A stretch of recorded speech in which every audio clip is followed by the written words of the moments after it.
One of my favorite things when I come into school every day is probably getting a chance when I get in to see the classrooms and see the kids learning. When you come here, you can't help but feel happy and uplifted.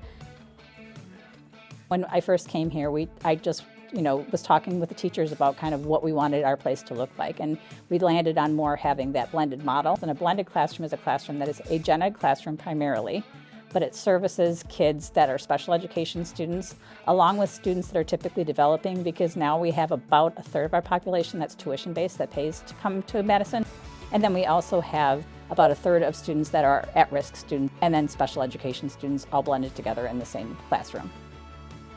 We provide inclusive services. So all of our services, speech and language services, occupational therapy services, physical therapy services, social work, we push everything into the classrooms. We don't take kids out of the classrooms for anything. We're a preschool first to get them ready for kindergarten, and then we provide the support they need inside the classroom to go ahead and help them become a regulated learner inside the classroom. We have a lot of personalized learning for the kids to ensure that what we are putting in place is having an impact on students, and then how do we continue to personalize and individualize what we're doing in the classrooms to ensure that students that come in already knowing a concept, we can continue to keep improving their learning, and kids that maybe don't have that idea yet will be able to go ahead and pick up on that learning through different supports that we put in place for them.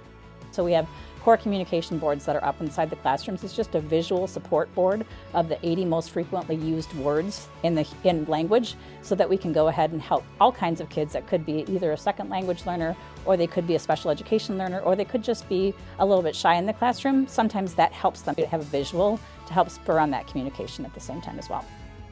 We are play-based here, so that's the other thing, that you won't see worksheets that are happening in the classroom. You won't see any of those other things that are more those cut and other kind of instructional resources or other things happening. We learn and develop all of the knowledge through play. So we have like a dramatic play center, we'll have a math center, we'll have a writing center, we'll have a music center, there'll be a listening center. There's different centers that are in the classrooms, and that's how we drive those play-based experiences, because kids learn best right now by active, hands-on moving. And so hands-on, minds-on are kind of the same sort of thing at the same time. Zones of regulation is really a special education support used primarily by occupational therapists to have kids start to realize what their body feels like when they're in different sorts of zones.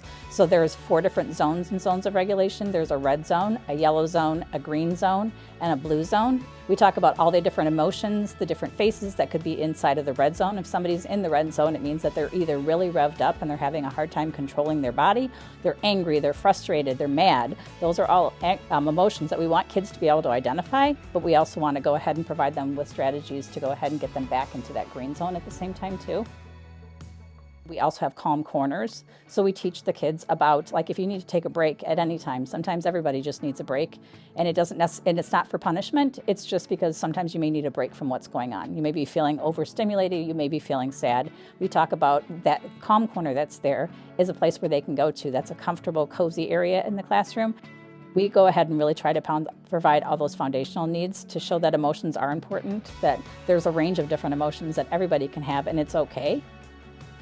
We like to go ahead and say, like, once you're a mini Duke, you're always a mini Duke, because once kids can get in the right place and they start to feel happy and understood, then everything else falls into place, and it really shows them that they can do anything.